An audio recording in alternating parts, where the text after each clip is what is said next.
Andrei Castrovet always saw himself as the man in control. The alpha, the protector, the one calling the shots. But if you've watched 90 Day Fiancé Happily Ever After, you already know that image didn't last long. Beneath all the confidence and attitude was a man fighting for power, clashing with his in-laws, and making one bad decision after another. This is the story of how Andrei's pride, greed, and temper turned his American dream into a family war and left him on the edge of financial ruin. It all began when Andrei met Elizabeth "Libby" Pothast, a sweet Florida girl with a loud, opinionated family. From the moment he arrived in the US, Andrei's relationship with Libby's relatives was rocky. He clashed with her siblings, mocked her dad Chuck's business, and constantly complained about how little respect he got. In his mind, he was the man of the house. In reality, he was living in her father's house and relying on her family for financial help. The irony? Everyone saw it but him. Andrei often bragged about being a man of principles, someone who didn't take handouts. But when bills piled up and jobs fell through, guess who came to the rescue? Chuck Pothast.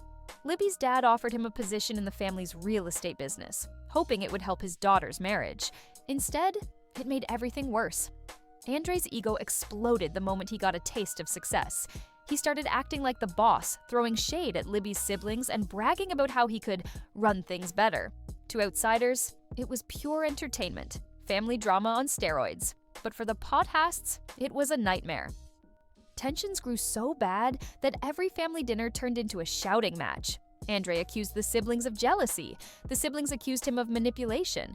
Libby, stuck in the middle, tried to play peacemaker, but her husband's temper only made things worse. Then came the trip to Moldova, Andrei's homeland.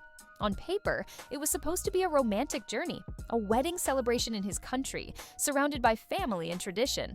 In reality, it turned into a cultural battlefield. Andrei's controlling side came out in full force. He barked orders at Libby, clashed with her brother Charlie, and tried to prove he was the real man in the relationship. At one point, Charlie confronted him during the wedding reception, yelling, "You're just using my sister for money." The outburst went viral, and the family's tension hit a breaking point. But even after all that, Andrei didn't back down. He doubled down. When he returned to the US, he demanded more from Chuck, more trust, more power, and more money. He pushed to take over bigger deals, convinced that he could do it better than everyone else. Behind the scenes, though, the numbers told a different story. Andrei was in over his head. He lost thousands of dollars on bad property flips and clashed with contractors who refused to work with him again. The worst part? He refused to admit it. By 2023, his cocky confidence had turned into financial chaos. Reports surfaced that Andrei and Libby had lost a massive $75,000 due to a failed business venture. Instead of owning up to it, he blamed everyone else: the economy, his in-laws, even social media trolls. But deep down, fans knew the truth. Andrei's downfall wasn't caused by bad luck. It was caused by pride.